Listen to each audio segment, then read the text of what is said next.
నమస్తే, welcome to our channel. ప్రస్తుతం మనతో ప్రముఖ ఆధ్యాత్మికవేత్త, ఆస్ట్రాలజర్ సత్యనారాయణ మూర్తి ముల్లపూడి గారు ఉన్నారు. వారితో మాట్లాడదాం. నమస్తే గురు. నమస్కారం. సార్, అయితే వీరబ్రహ్మేంద్ర స్వామి కాలజ్ఞానం ప్రకారం కలియుగాంతం అయిపోయింది, సంధికాలం జరుగుతుంది, ఇప్పుడు కలియుగం కాదు ఇది అని చెప్పి వాళ్ళు అంటున్నారు. దాన్ని మీరు ఏ విధంగా సమర్థిస్తారు? పోతులూరు వీరబ్రహ్మేంద్ర స్వామి వారు జగద్గురువులు. ఆయన హరిహర హిరణ్యాత్మక స్వరూపులు. అంటే హరిహర గురు రూపంలో వచ్చినటువంటి దత్తాత్రేయ స్వాముల వారు మొత్తం 3 కాలజ్ఞానాన్ని రాశారు. కాలజ్ఞానం అంటే ఏంటంటే ఫ్యూచర్ కాదు అక్కడ జరిగేది. కాలం అసలు ఎలా పనిచేస్తుంది, ఎలాగా ఈ స్టార్స్ ఎలా ఉంటాయి, ఆ తర్వాత సూర్యుడు ఈ కాన్స్టలేషన్స్ జొడైక్ సైన్స్ రాసులు ఇవన్నీ ఉంటాయా ఉండవా, భవిష్యత్తు కాలం కదా ఆయన రాసింది. భవిష్యత్తుతో అది కూడా లింక్ అయి ఉంది. అంటే ఖగోళ శాస్త్రాన్ని దృష్టితో చూశారు. ఉదాహరణగా ఆయన జగద్గురువులైన ఆయన వీరబ్రహ్మేంద్ర స్వాముల వారు ఏమంటారంటే, ఇప్పుడు కలియుగాంతం తర్వాత మొత్తం జలమయం అయిపోయిన తర్వాత మనందరం చచ్చిపోతాం. చాలా ఆత్మలు అవసరం, కొన్ని కోట్ల ఆత్మలు అవసరం. అందువల్ల మనందరం కూడా స్టార్స్ అయిపోతాం. స్టార్స్ అంటే ఎక్స్పాన్షన్ ఆఫ్ ద యూనివర్స్ చేస్తారు అని చెప్పారు. అంటే సృష్టి ఎక్స్పాండ్ అవుతుంది, వ్యాపిస్తుంది. అప్పుడు దేవుడికి కొన్ని కోట్ల ఆత్మలు అవసరం. మనందరం కూడా స్టార్స్ అయిపోతాం అన్నమాట అప్పుడు. కాబట్టి మీకు డౌట్ రావచ్చు, ఎలా స్టార్స్ అయిపోతామండి అని. ధ్రువుడు తపస్సు చేస్తే ధ్రువ పదం ఇచ్చారు. స్టార్స్ అంటే చాలా హైయెస్ట్ తపస్సు చేశాడు కాబట్టి మనం కూడా కలియుగ సంధి కాలంలో మనకి పశ్చాత్తాపాలు వచ్చేస్తాయి. వచ్చేసి మహాపురుషుడు అయినటువంటి వీరభోగ వసంతరాయల వారు మనల్ని మనసును మార్చేస్తూ ఉంటారు. చెప్తాను అదంతా కూడా. పోతులూరు వీరబ్రహ్మేంద్ర స్వాముల వారు కాలజ్ఞానం భవిష్యత్తును కూడా చూసి రాశారు. బాగుంది. అయితే ఇప్పుడు కలియుగంలో రాహు పరిపాలిస్తున్నాడు కాబట్టి ఎవరు ఏది యూట్యూబ్ లో ఏది చెప్తే అదే నిజం అనుకుని కన్ఫ్యూజ్ అయిపోయి ఏదికి తెలీదో ఏది కరెక్టో తెలియక కన్ఫ్యూజన్ స్టేట్ లో ఉన్నారు. ఒక ఆయన అయితే నాకు నవ్వొచ్చింది. ఒక యూట్యూబర్, వాడి వయసు 30 సంవత్సరాలు కూడా ఉండదు, 24. వీరబ్రహ్మేంద్ర స్వామి వారి కాలజ్ఞానం అంటే ఏంటనుకుంటున్నారు? జస్ట్ ఇంతకు ముందు 2G ఫోన్ ఉండేది, తర్వాత 3G, తర్వాత 4G వచ్చింది కాబట్టి 5G వస్తుందని చెప్పారు. దిస్ ఇస్ అంతే. వీరబ్రహ్మేంద్ర స్వామి ఇంకా గొప్ప ఏముంది, 5G వస్తుందని ఎస్టిమేట్ చేసి చెప్పారని ఏదో మామూలుగా లౌకికవాదని చెప్పినట్టు చెప్పారు. తప్పు. వీరబ్రహ్మేంద్ర స్వాముల వారు 1962వ సంవత్సరంలో అష్టగ్రహ కూటమి వస్తుందని చెప్పారు. వచ్చింది. ఆ రోజున వీరబ్రహ్మేంద్ర స్వామి వారి మఠంలో గంటలు వాటంతటికవే అర్ధరాత్రి 12 గంటలకు మోగుతాయి అన్నారు. మోగినియ్యి ప్రపంచం అందరికీ తెలుసు. అక్కడున్న గుళ్ళో పంతుళ్ళు భయపడిపోయారు, భక్తులు భయపడిపోయి బయటకు వచ్చేసారు. 1 కిలోమీటర్ గట్టిగా సౌండ్ భరించలేకపోతున్నారు. 1 కిలోమీటర్ దూరం వచ్చేసారు. ఇవన్నీ కూడా పేపర్లు పబ్లిష్ చేసినాయి. అప్పుడు మనం ఇంకా పుట్టలేదు.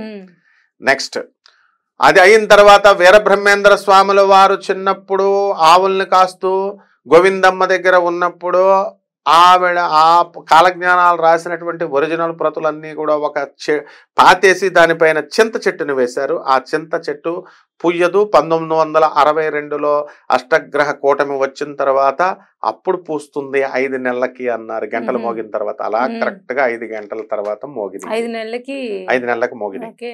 ఇది చింత చెట్టు పూసింది. ఆ పూసిన తర్వాత 5 రోజులకి చింత చెట్టు చనిపోతుంది అన్నారు. చనిపోయింది. ఆ చనిపోయినప్పటి నుంచి కలియుగాంతం అయిపోతుంది అన్నారు. అయిపోయింది. అయిపోయింది. ఇప్పుడు సంధి కాలం జరుగుతోంది. దీన్ని సపోర్టివ్ గా నేను చెప్పగలను. ఎనీ పండితుడు, నేను అధర్వణ మీద పండితుడిని, బెజవాడ దేవస్థానం గురువుల దగ్గర పెరిగినటువంటి వాడిని.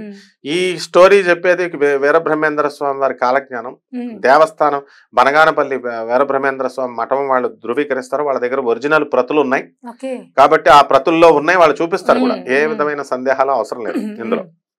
ఇకపోతే ఎలా మనం సపోర్ట్ చేయొచ్చు అంటే, కాశీలో జరిగేటటువంటిది ఇప్పుడు కలియుగమే. అదే కలియుగం కాదు, కృతయుగమే. ఎందువలనంటే కాశీలో చాగంటి కోటేశ్వరరావు గారు ఉపన్యాసాలు కూడా ఉన్నాయి, చూసుకోండి కావలిస్తే. శివపురాణంలో చెప్పబడి ఉంది ఇదంతా. కాశీలో మనములు సృష్టి నిర్మాణం చేసిన తర్వాత ఇలాగ ప్లేన్ ఉంది, ఇలాగా ఒకే ప్లేన్ మీద భూమి ఉంది. ఫస్ట్ త్రేతాయుగం అయిపోయింది. ఆ యుగం అయిపోయినప్పుడు శివుడు వచ్చి త్రిశూలాన్ని, కాశీ పార్ట్ ఇలా ఉంటుంది కదా, ఆ భాగాన్ని, అడుగు భాగాన్ని ఇలా త్రిశూలంతో పైకి లేపుతాడు. కిందదంతా మిగతా భూమి అంతా కూడా జలమయం అయిపోయింది. మనం నీళ్ళలో చచ్చిపోయాం. మళ్ళీ కొత్త సృష్టి చేసిన తర్వాత కాశీ పరమేశ్వరుడు త్రిశూలాన్ని కిందకి దించుతాడు. దించగానే భూమిలో కలిసిపోయింది. వీళ్ళకి మాత్రం కృతయుగమే. నెక్స్ట్ రెండవది మళ్ళీ త్రేతాయుగం మనం చేస్తున్నాం. త్రేతాయుగం తర్వాత మళ్ళీ శివుడు పైకి లేపుతాడు. మళ్ళీ త్రేతాయుగం, మళ్ళీ అలా ద్వాపరయుగం, మళ్ళీ అలా కలియుగం. ఇప్పుడు అందువల్లనే కాశీలో ఎవరు సంకల్పం చెప్పినా బుద్ధిమంతుడైనటువంటి వాడు జ్ఞానుడైతే మాత్రము వాళ్ళు ఏం చెప్తారంటే కృతయుగే ప్రథంపాదే జంబూద్వీపే భరతవర్షే భరతఖండే మేరోహ దక్షిణ దిగ్భాగే అని కృతయుగాన్ని మాత్రమే సంకల్పంలో చెప్తాం, కలియుగం చెప్పం. ఆ విధంగా వీరబ్రహ్మేంద్ర స్వాముల వారు ఇది సంధికాలం జరుగుతోంది. ఇప్పుడు సంధికాలం ఎన్ని సంవత్సరాలంటే ఇప్పటి నుంచి 1960 1000 సంవత్సరాల పాటు జరుగుతుంది. ఈ 1000 సంవత్సరాలు సంధికాలం అన్నారు. మనం అందరం కూడా స్టార్స్ అయిపోతాం. బాగుంది. తర్వాత ఇప్పుడు జరగబోయేటటువంటి పరిణామాలు ఏమవుతాయంటే మనకి ఇప్పుడు 7వ మన్వంతరంలో ఉన్నాం మనం. 8వ మన్వంతరం వస్తుంది. ఈ 8వ మన్వంతరంలో బలి చక్రవర్తి ఆయన ఏమవుతాడంటే ఆయన ఇంద్రుడు అవుతాడు. ఇప్పుడున్న ఇంద్రుడి డ్యూటీ దిగిపోతాడు, చనిపోతాడు ఆయన. నవమ బ్రహ్మ ఆంజనేయ స్వామి వారు, ఇప్పుడున్న బ్రహ్మ సరస్వతిదేవి భర్త బ్రహ్మదేవుడు చచ్చిపోతాడు మనలాగా. చచ్చిపోతే ఈయన్ని ఆంజనేయ స్వామిని 9వ బ్రహ్మ కింద ఎక్కుతాడు. 8వ మన్వంతరం అంటారు దీన్ని. అప్పుడు పైన స్టార్స్ ఉన్నాయి కదా, ఆ స్టార్స్ బ్లాస్ట్ అవుతాయి.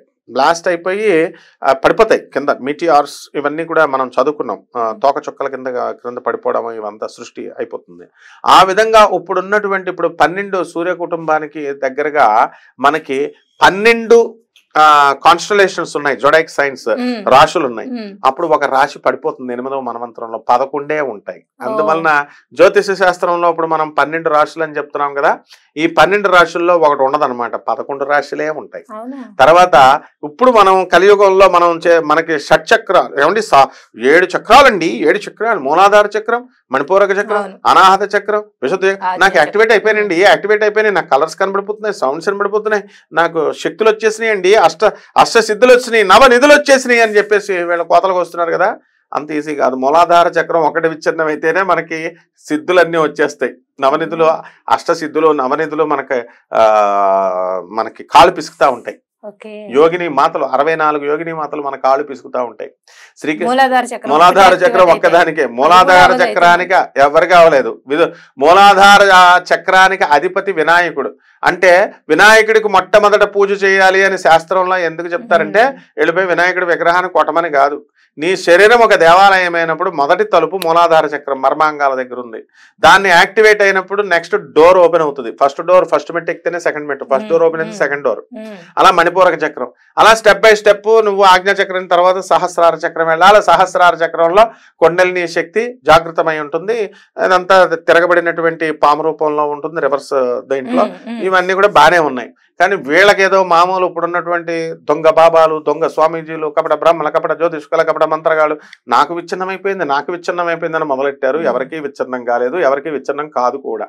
ఇది గురువు అనుగ్రహం ఉంటేనే విచ్ఛిన్నం అవుతుంది.